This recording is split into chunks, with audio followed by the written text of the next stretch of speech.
നമസ്കാരം. പലതവണ ആഞ്ഞു ശ്രമിച്ചിട്ടും ബി ജെ പിക്ക് കേരളത്തിൽ നിന്നും പാർലമെൻറ്റിലേക്ക് ഒരു അംഗത്തെ അയക്കുവാൻ കഴിഞ്ഞിരുന്നില്ല. എന്നാൽ ഇത്തവണ തൃശ്ശൂരിൽ നിന്നും ആ കേട് തീർക്കാൻ ബി ജെ പിക്ക് കഴിഞ്ഞു.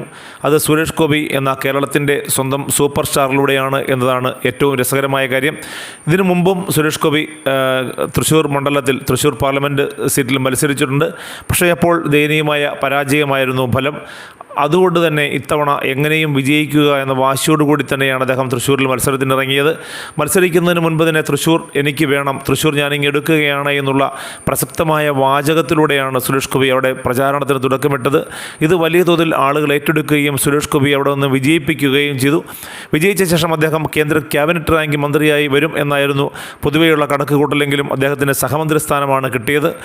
സഹമന്ത്രി സ്ഥാനം കിട്ടിയപ്പോഴും അദ്ദേഹം തൻ്റെ പാഷനായ അഭിനയത്തെ ഒരിക്കലും കൈവിടില്ല എന്ന് പലപ്പോഴായി പറഞ്ഞിരുന്നു. താൻ ഇക്കാര്യം കേന്ദ്ര ആഭ്യന്തരമന്ത്രിയോടും പ്രധാനമന്ത്രിയോടുമൊക്കെ ധരിപ്പിച്ചിട്ടുണ്ട്.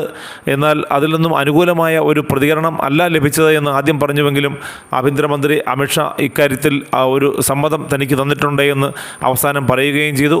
എന്നാൽ ഇപ്പോൾ കേൾക്കുന്നത് അദ്ദേഹത്തിന് അങ്ങനെയുള്ള അതായത് ഒരു സിനിമയിൽ മന്ത്രിസ്ഥാനത്തിരുന്നുകൊണ്ട് ഒരു സിനിമയിൽ അഭിനയിക്കാനോ ഉദ്ഘാടനങ്ങളിൽ പ്രതിഫലം വാങ്ങാനോ കഴിയില്ല എന്ന തരത്തിലുള്ള വാർത്തകൾ പുറത്തു വരുന്നുണ്ട്.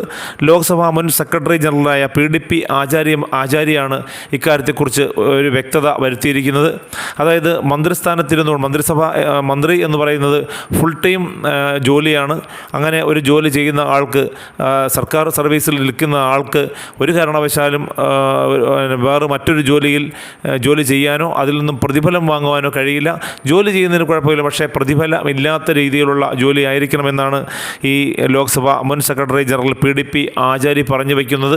അതുകൊണ്ട് തന്നെ അദ്ദേഹത്തിന് ഉദ്ഘാടനങ്ങളിൽ മന്ത്രിയായി മാത്രമേ പങ്കെടുക്കാൻ കഴിയൂ. നടൻ എന്ന രീതിയിൽ പങ്കെടുത്താലും പൈസ വാങ്ങുന്നതിന് ഉള്ള പെർമിറ്റ് അല്ലെങ്കിൽ ഒരു പെർമിഷൻ ഇല്ല എന്നുള്ളതാണ് ഈ ആചാര്യ പറഞ്ഞു വയ്ക്കുന്നത്. എന്നാൽ സുരേഷ് ഗോപി പറഞ്ഞത് അങ്ങനെ ആയിരുന്നില്ല. താൻ മന്ത്രി എന്ന നിലയ്ക്കല്ല പല ഉദ്ഘാടനങ്ങളിലും പങ്കെടുക്കുന്നത്, നടൻ എന്ന നിലയ്ക്കും സെലിബ്രിറ്റി എന്ന നിലയ്ക്കുമാണ് എന്നാണ്. അതുകൊണ്ട് തന്നെ താൻ കൃത്യമായും കണക്ക് പറഞ്ഞ് അതിലുള്ള പ്രതിഫലം വാങ്ങുമെന്നും അദ്ദേഹം പറഞ്ഞിരുന്നു. മാത്രവുമല്ല, സെപ്റ്റംബർ 6 അദ്ദേഹം സിനിമയിലേക്ക് വീണ്ടും കടന്നു വരികയാണ്. ഒരുപാട് പ്രോജക്റ്റുകൾ സുരേഷ് ഗോപിക്ക് വേണ്ടി അണയറയിൽ മലയാളത്തിലും തമിഴിലും തെലുങ്കിലുമൊക്കെയായി ഒരുങ്ങിക്കൊണ്ടിരിക്കുകയാണ്. കഴിഞ്ഞ ദിവസം അദ്ദേഹം പറഞ്ഞിരുന്നത് മന്ത്രിസ്ഥാനം പോയാലും കുഴപ്പമില്ല, തൻ്റെ പാഷന് വേണ്ടി താൻ നിലനിൽക്കും, പാഷന് വേണ്ടി മുന്നോട്ട് പോകും, നടൻ എന്ന രീതിയിൽ അഭിനയിക്കുക എന്നതാണ് തൻ്റെ തൊഴിൽ. അതുകൊണ്ട് തന്നെ അഭിനയത്തിൽ തുടരുക എന്നത് തന്നെയാണ് തൻ്റെ ഏറ്റവും വലിയ ആഗ്രഹം. അതുകൊണ്ട് അഭിനയത്തിൽ തുടരുക തന്നെ ചെയ്യും. എന്ത് പ്രശ്നമുണ്ടായാലും സെപ്റ്റംബറിൽ താൻ തൻ്റെ പഴയ തൊഴിലിലേക്ക്, അതായത് അഭിനയ മേഖലയിലേക്ക് തിരിച്ചു വരും എന്നാണ്. അതിനായി ഒരുപാട് സിനിമകൾ, ഒരുപാട് പ്രൊജക്റ്റുകൾ കാത്തിരിക്കുകയാണ്. അപ്പോഴാണ് ലോക്സഭ മുൻ സെക്രട്ടറി ജനറൽ കൂടിയായ PDP ആചാര്യയുടെ ഈ പ്രസ്താവന അല്ലെങ്കിൽ ഈ ഇത്തരത്തിലുള്ള ഒരു വാക്കുകൾ കടന്നു വരുന്നത്. എന്തായാലും ഇത് സുരേഷ് ഗോപി എങ്ങനെയാണ് കണക്കിലെടുക്കുക, സുരേഷ് ഗോപിക്ക് അഭിനയിക്കാൻ കഴിയുമോ അതോ അദ്ദേഹം രാജിവെക്കുമോ എന്നൊക്കെയുള്ള ചർച്ചകൾ ഇപ്പോൾ തുടങ്ങിക്കഴിഞ്ഞിരിക്കുകയാണ്.